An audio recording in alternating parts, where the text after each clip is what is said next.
Hello, and welcome to Sideways. This week, Martin is recalling the perilous path he took through the early stages of his recovery and what that has to do with buying beer for your dog. We'll also be talking about why I couldn't flame last year's Christmas pudding. Bottom sniffer. Oh, I don't want you sideways on because then I have to have you in landscape, and that's not a good look. Yeah, you're in landscape on a portrait phone at the moment. It just looks a bit numpty-ish, that's all. I think you'll find I'm in landyscape. Landyscape, yeah. Were you just playing your guitar there? I was, yeah. Waiting for you. Well, they always have music in waiting rooms, don't they? They do, actually, yeah. In lifts and shit. Yeah. What was you playing? Anything good? No, not really. I was just twiddling. Were you? Yeah. So what you been doing then? Well, normal sort of things, really.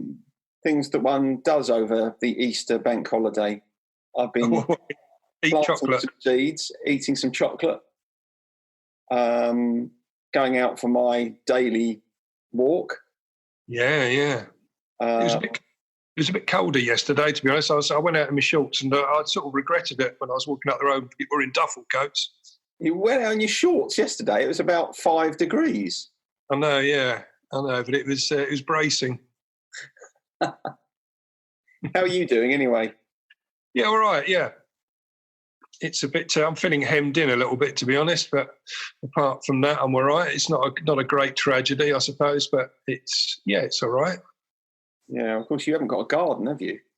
No, I haven't, no. I have to look out the window longingly onto the shared space I'm not allowed to share with anyone. Oh, I've got this mental picture of you literally looking longingly out of a window.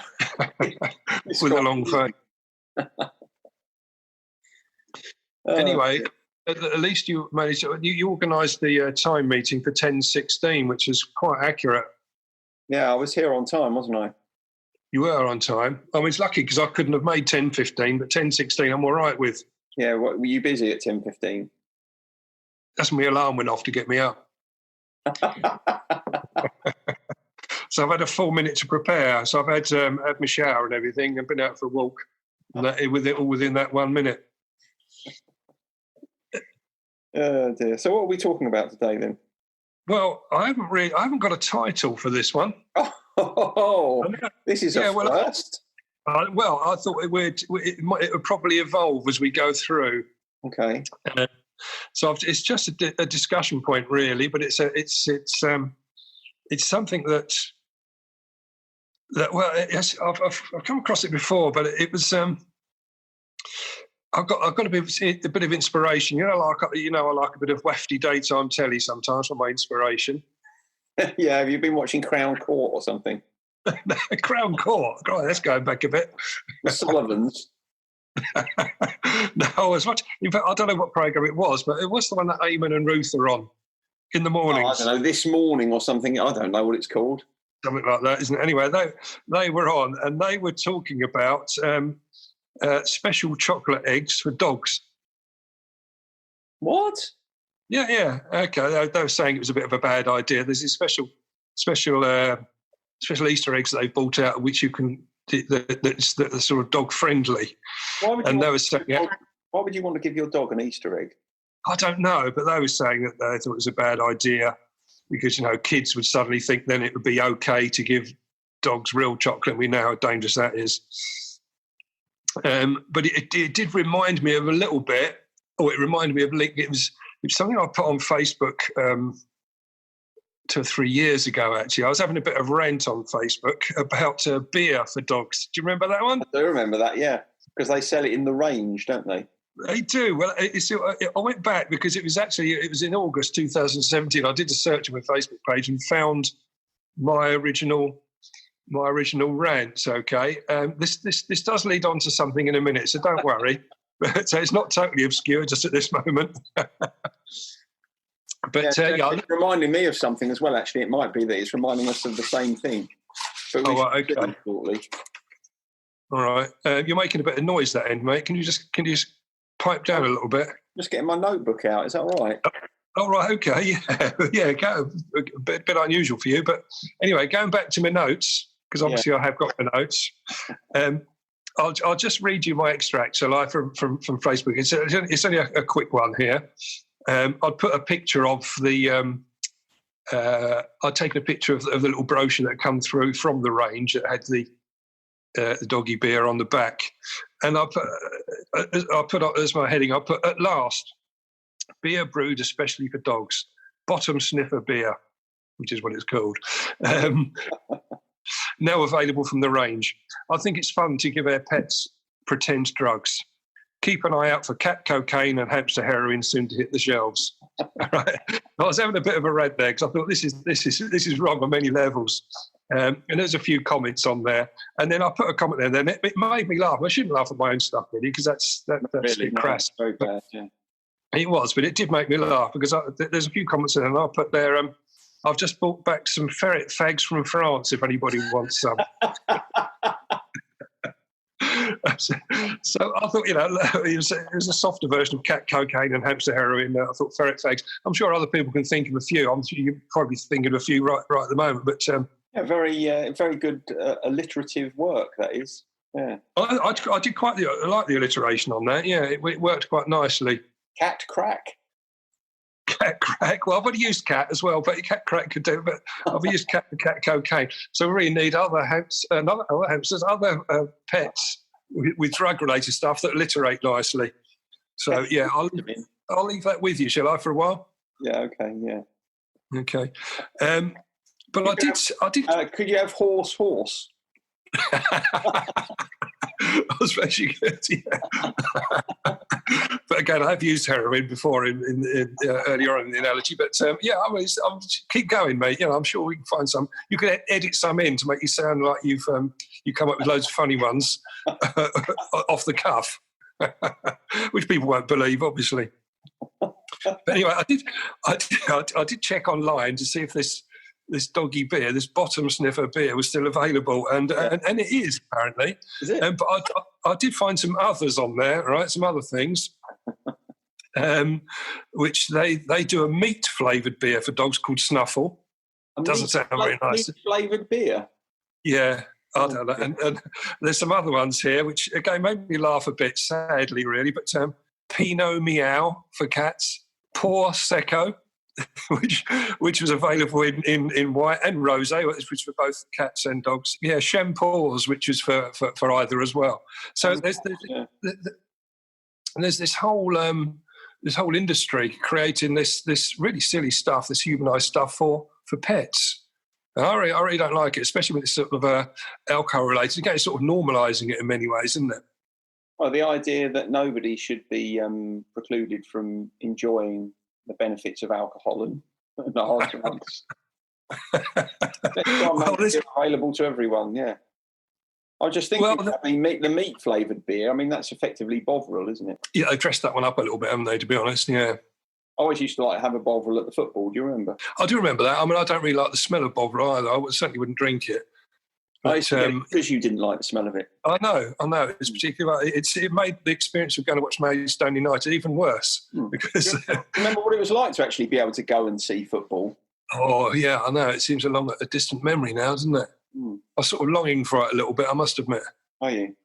Yeah, I am a little bit. But then again, I'm not missing it on the television very much because I suppose it's been such a bad season for West Ham, and it's. I'm sort of losing interest. In fact, I quite like the Premier League to be disbanded completely for this year, so we can start fresh. I've successfully got you off track there. So anyway, getting back to this stuff for pets. There's a video on YouTube where a man, he actually drinks some of the bottom sniffer beer, which makes him heave, and then he said it's disgusting, and he gives some to the dog, and the dog just turns its nose up at it. But he looked on the ingredients. It says it's got dandelion and burdock in it. Do you remember that? I love dandelion and burdock. Yeah, I quite liked it. But it also had bladder wrack in there, which is a seaweed, isn't it? Bladder rack. Do you remember when you bought some seaweed pate from the farm? I was just going to go on to that. I can understand it must taste disgusting because I bought that seaweed pate from the farmers market, and I thought it'd be quite. I thought it's quite. I bought into the guys. He tucked me up basically and said it was really nice, and it was his own stuff. He went and collected the seaweed every morning and brought it up and processed it all on his own. And put it in this nice little packages. I paid an enormous amount of money for a tiny little jar of it, and it was disgusting, to be honest. Well, that was a panic buy, wasn't it? That was a panic buy. You were kind of pressured into it. I was a little bit, to be honest. I felt sorry for the guy. He seemed honest, and he was a young chap. He's entrepreneurial. I liked his spirit. He just told me a load of rubbish. The same thing happened at Neil's Yard Dairy in Borough Market. Do you remember when we went there at Christmas? And you got to the front of the queue, and you had to panic buy some cheese, didn't you? I did. Yeah, I did have to panic buy. I didn't really know what was going on, but I panic bought some cheese I've never heard of, and it subsequently went off before I got a chance to eat it. But it was a nice experience.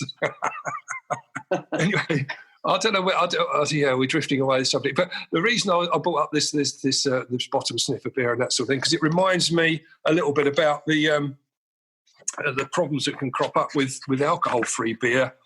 And certainly alcohol-free wine in the recovery community. I know we've spoken a little bit about it before, haven't we? And we talked about the fact that initially, because I used to drink it, when I went into the recovery, I used to drink it.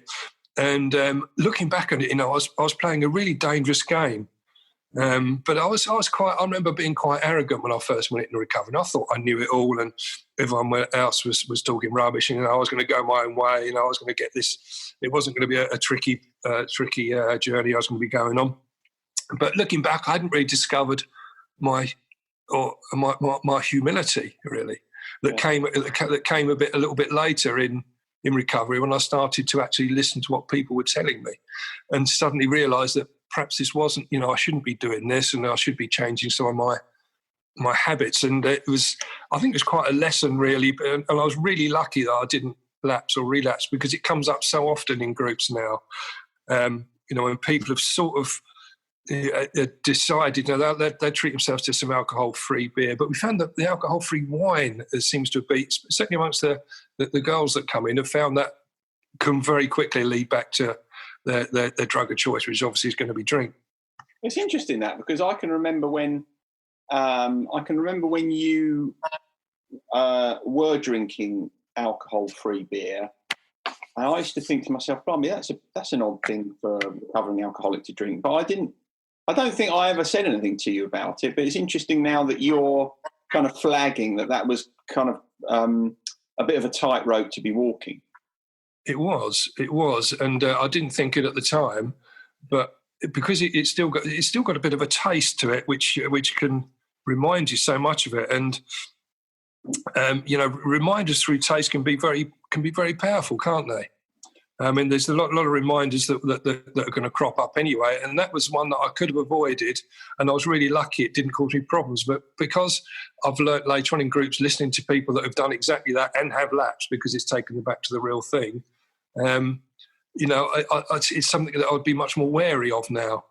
Mm. I mean, it wouldn't worry me now having one, but I don't see the point of it anymore, really, to be honest. Do you know what I mean? No, because if you're going to drink something that's alcohol-free, then there are nicer drinks, aren't they, than alcohol-free beer?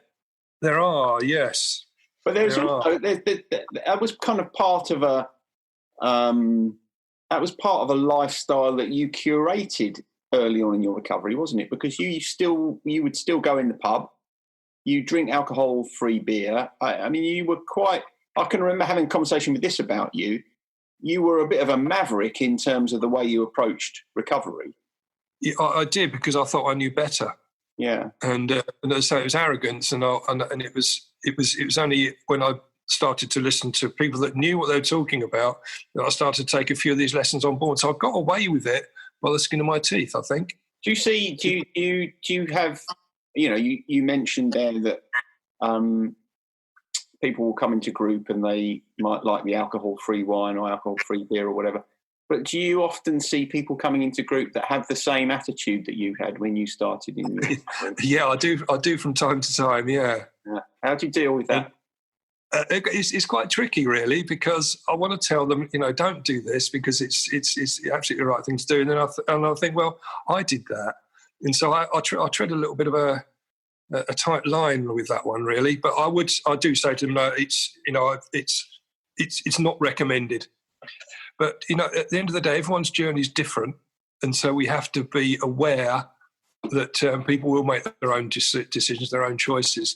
We can only give guidance, and I would give guidance now would be to say to avoid it. But when you're right, of course, everybody's route to a sustained recovery is different. But when you recognise that drinking alcohol-free beer and carrying on going in pubs and so on was a danger to you, what do you think it was that enabled you to stay the right side of the line then? I don't really know. It was I was quite again, because I thought I knew it all, and because I was sort of quite headstrong with my recovery, I thought I'm going to do it anyway, but I'm not going to lapse. There's no way I'm going to let this get to me. So however bad my emotions were at that time, I always thought I'm going to lose face if I lapse now. Mm-hmm. And so it's probably the motivation from, the thought of going back into the groups all downcast because I'd not taken people's advice. Mm-hmm. And gone my own way. I think that sort of stopped me from lapsing. Mm. Or it certainly held me up. It gave me a lot of strength in what I was doing, purely because I didn't want to be embarrassed by my decisions I'd be making. It's interesting, isn't it, that was your thought process rather than, I guess some people might find themselves in that situation. Their thought process might be, well, if I do lapse, I just won't go back. Yeah, exactly. I mean, we do see that. We do see, obviously, when people do lapse, it can be some time. The longer people are out, the harder it is to get back in, the longer the lapse tends to last for. I have great respect for the people that will have a drink and then the next day or the next day or two, when the next meeting's available, they're back in, fessing up and cracking back on with their recovery. That is the right way to deal with it, for sure. Mm-hmm. But that takes quite a lot of emotional fortitude, doesn't it? Yes, it does. It takes a lot of guts, and it takes a lot of I don't know. It's because it's the shame that people seem to sort of wander back in with that's hanging over them about what's happened, mm-hmm. and trying to bolster people up at that point and say, it's part of the deal. We just crack on, draw a line under it, crack on, learn from it, and on we go. But shame is a big part of addiction and recovery, isn't it? Yeah, it is. Yeah, the shame can keep you there, and the shame can stop you getting the help you need, and stop you going back in after a relapse. Well, you're talking there in a way about a sense in which shame kept you on the straight and narrow. When you were first in recovery, it was actually your fear of shame that stopped you from lapsing when you were actually playing a little bit fast and loose with your recovery. Yeah, it did. I couldn't face that. And the thing is, I was starting to enjoy my recovery as well. And I think that's when the humility started to kick in. I was starting to enjoy my recovery, and I was starting to think, I really don't want to put this at risk. I'm going to stop doing that, which I did. I stopped it, and even though I go into pubs now, I did take quite a lot of time out before I went back into them. What's it like for you in a pub now? Sorry? What's it like for you in a pub these days? It's okay. They hold no allure. They're okay. I don't choose to go in them, but I go in there to watch bands from time to time, and they're all right. I always still have an exit strategy, so I can leave whenever I want. I never stay beyond when the band finish. In the old days, I'd have stayed right to the bitter end, and propping up the bar until I was physically pushed out the door. But the thing I don't like, it's again quite hypocritical, I suppose, but I don't really like being around drunk people anymore. I find them annoying, and it's either that's a reflection of what I used to be that upsets me, or the fact that I just don't find it very entertaining to listen to someone that's constantly on repeat and tells me the same thing. I don't think that's necessarily. I expect some of it is to do with your history, but I think most of us would acknowledge that if we're sober and everyone around us is drunk, it's not much fun. No, it isn't. It isn't funny. In fact, it's very annoying. So again, I think if I leave the pub at that time when I've been to see a band, I avoid all that, and so it is good to do so, I think. But getting back to this sort of alcohol-free wine, etc., alcohol-free beer and alcohol-free wine. We also get people ask about, should we avoid it in cooking? Oh, that's interesting. Yeah. So what would you say to that? Well, what I'd say to that, I would come from a perspective of it depends what you're doing with it in cooking. So, for example, if I was making a ragu, I'd put some red wine in it, but effectively I'm burning the alcohol off, and the wine is adding some body to the sauce. But if I was making a trifle and I put some sherry in it to soak the sponges, I would think, no, hang on, that's probably not right. That's what I'd think. Although if you were coming round, I would probably not put any alcohol in anything. Yeah, is it true that the alcohol is always burnt off? Is there any left in there? Depends what you're making. If you put red wine in something and you reduce it, then you are effectively burning the alcohol off, and you're kind of just left with the residue. But I think, I would, if I was having someone around that I knew didn't drink, I would either not put alcohol in something, or I would tell them, this is what I'm doing, what do you think about that? Which I think I've done with you before. Yeah, you have. And I think that, mainly there are alternatives, aren't there? There are alternatives for putting alcohol into a lot of things. I know it presents a certain taste, but it's the taste, I think, that can, that can be a bit of a trigger. Yeah. Which is the problem. You were coming around. I'd probably put a bottle of bottom sniffer in something. Oh, yeah, I'll be able to taste the bladder rack, wouldn't I? And I'll be off. But I think avoiding cooking with it. And I'll tell a little anecdote here about there's a girl that came into groups a number of years ago, and going back to lapsing as well. She'd bought a bottle of wine, right, to do some cooking for her a friend that was coming round. Yeah. Okay. She said she thought, oh, it'll be all right. I'll buy a bottle of wine and I'll use it in the cooking, and then I can give her the rest of the bottle of wine. Her friend that's coming around, she can take that away with her. That'll be fine. But she started cooking with it, and she suddenly realised that that she fancied a swig from it, just to taste it, to see if it was all right to go to the cooking. And you know where this is going, don't you? Oh yeah. She took a couple of swigs, and next thing she's having a glass, and then she drank the whole lot, and then none of it actually ended up in the cooking anyway. She drank it. She burnt the dinner apparently, and then she was back on the juice full time within the next 2 or 3 days. So it was a sanitary. Although she was laughing about it at the time, she got her recovery back on track. We were having a bit of a chuckle about it in the group. But I could see how tempting that must be. She's under pressure. She's got someone coming round. There's no one about, so I just have a quick swig. No one to know, because I think it's that no one to know that can create a problem in our own heads for us sometimes. Yeah. No one to know, and that'd be fine. And it triggered almost instantly. So I have to be careful. So it's not just putting it in the cooking, but having it around when if you're doing it for someone else. I think there's a real danger there, isn't there? I mean, I do still avoid like Christmas puddings that have got brandy in, because I think it's got a strong taste of brandy, and it can be, even though you can pour it over and burn it off, I think that taste of brandy there is still a big reminder for me. That's right. I didn't flame my Christmas pudding, did I, at Christmas? Because you were there. No, exactly. And which was to the great dismay of my father-in-law. Yeah, he wasn't happy, was he? He wasn't happy. I did feel a little bit sorry for your father-in-law, really, because when he offered me, he said, "Do you want to join me in this bottle of wine?" And I said, "No, I can't. I'm an alcoholic." It sort of it made that conversation very stilted for a while after that. And he did apologise to me, and I shouldn't have said anything really, should I? I should have just said, to be honest, I don't fancy one, but I know what your father-in-law is like, and he'd been very insistent upon me joining him. So I just thought I better nip it in the bud, and I'm an alcoholic, and that was that. There's just something about what you were saying there that was reminding me. There have been times in the past where People I've been working with who are in recovery will talk about having had people round to their houses, either, their partners and their partner's friends, or, they've been having guests round, and they will get alcohol in for them.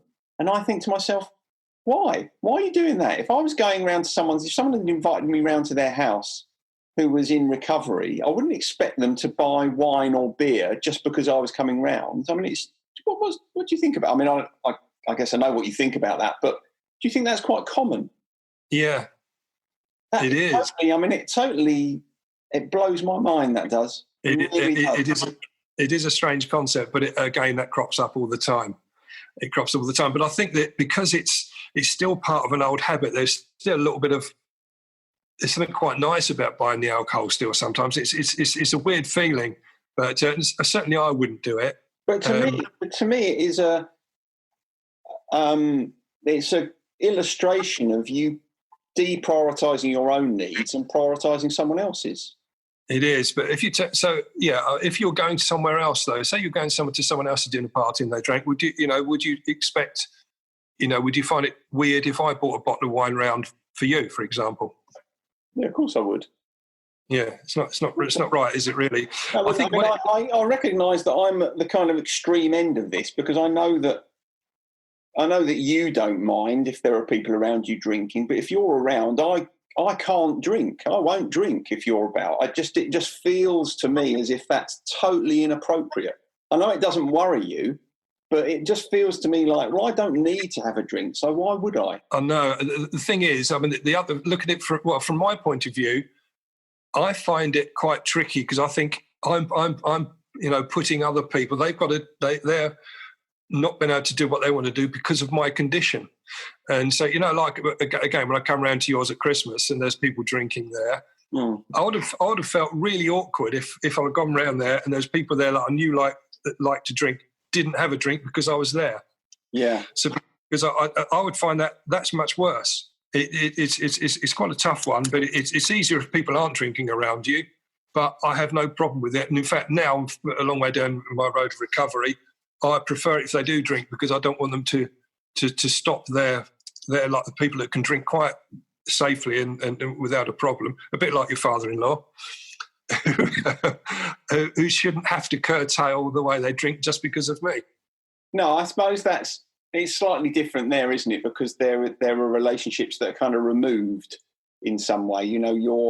That you are there, or that they are connected with you by association rather than connected with you. I think my issue would be if I have a friend who is in recovery, it would feel to me as if that was just, I was prioritising my own desire for a beer over my friendship, which I wouldn't do.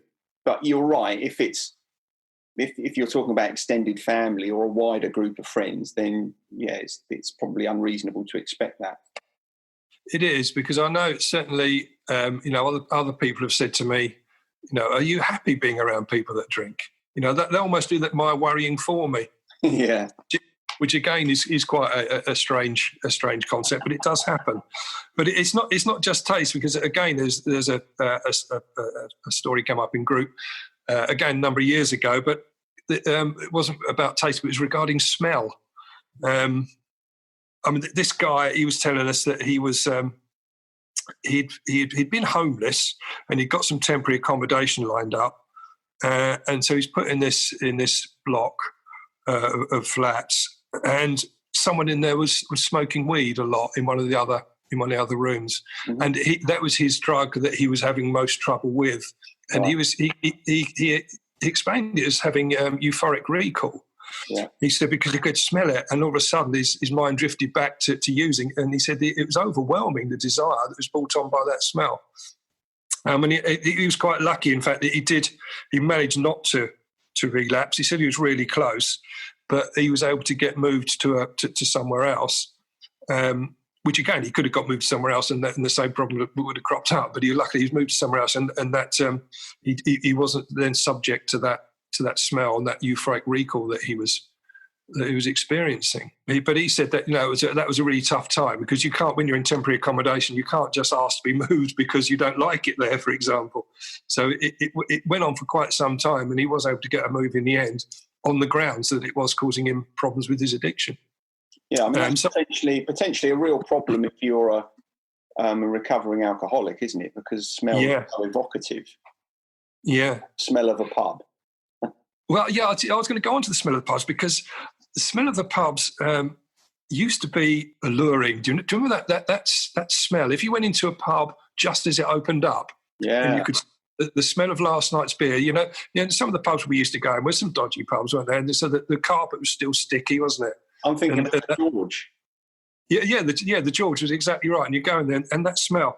And the thing was, it reminds me, when I smell that now, if I ever go past a pub just as it's opening up, or I'll get a vague whiff of that smell, I find that it's still quite an alluring smell, because it reminds me of the times, if ever I was going into a pub and it was early and it was just, and so the door was just opening, I was going in, there's the sticky carpet and the smell of, because the smoke was still in the air from last night. We used to go to smoking pubs, but it reminds me of the fact that I was going to get on it quite early, and that to me was a great incentive. It was I used to feel really happy, because that smell now, when I smell it, still reminds me. It reminds me very much. I remember going on a stag do down to Bournemouth with some of the lads from the football team. And stag do's, that was just under-restrained drinking, and everyone else was drinking to massive excess. And so I used to really like them. And it reminded me then, again, we was down there in Bournemouth for the weekend. And so we were going into the pubs there right as they were opening, as you can imagine, a big bunch of lads, and staying there all day.